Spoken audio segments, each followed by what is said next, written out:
我哋今日講咩故事啊？叻㗎。從前咧有一隻怪獸，佢好唔開心噶，因為佢每次見到人都係咁噶。Hello， 小朋友。喂，小朋友，我好乖嘅怪獸嚟噶，你唔好走啦，喂。唉，又得翻我一個人，好唔開心，唔開心樣先。唔開心。我幫你唔開心咯。唉，得我一個人住，直到有一日喎。俾人捉我，俾啲壞人捉我啊！我要跑先啊！救我啊！救我啊！出邊咁嘈咩事啊？睇下，哇，走啦，怪獸啊！喂，走啊！喂，咩事啫？喂，咩事啫？哎呀，我都唔知佢哋咩事。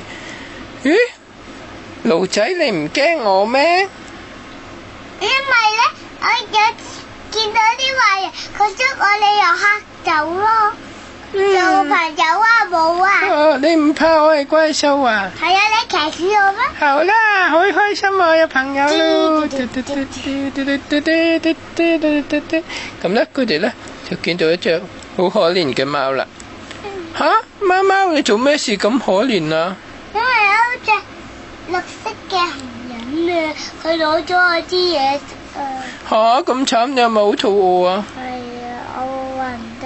吓，佢餓暈咗，驢仔，我哋去搵嗰隻綠色嘅紅人攞翻啲嘢食咯。喂，紅人，你係咪攞咗咩啲嘢食啊？我都冇。你冇咩？佢話你攞咗噶喎，佢而家餓到暈咗喎。吓，我自己唔食嘢俾你。吓，好啦，我攞咗翻去先啦。驢仔翻去啦。真咗。貓貓，嗱，你有嘢食啦，我喺路嗰個紅人嗰度攞翻嚟俾你食噶。Sorry， 我講大話。吓，你講大話噶？啲嘢食唔係你噶。哎呀，咁我哋快啲翻去俾翻啲嘢食佢啦，佢冇嘢食好慘啊！嚟啦！紅人。Sorry 啊。Sorry。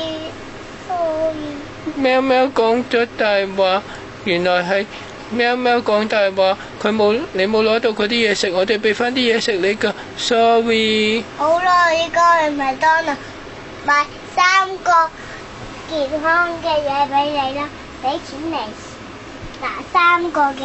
哇，好嘢！我哋好開心啊，一齊做朋友啦，哈哈哈哈。我自己又煮多啲嘢俾你哋食啊！嗱，哇，多謝你啊！同埋立欣一齊，我哋成紮做好朋友咯。講多謝後一次。好啦。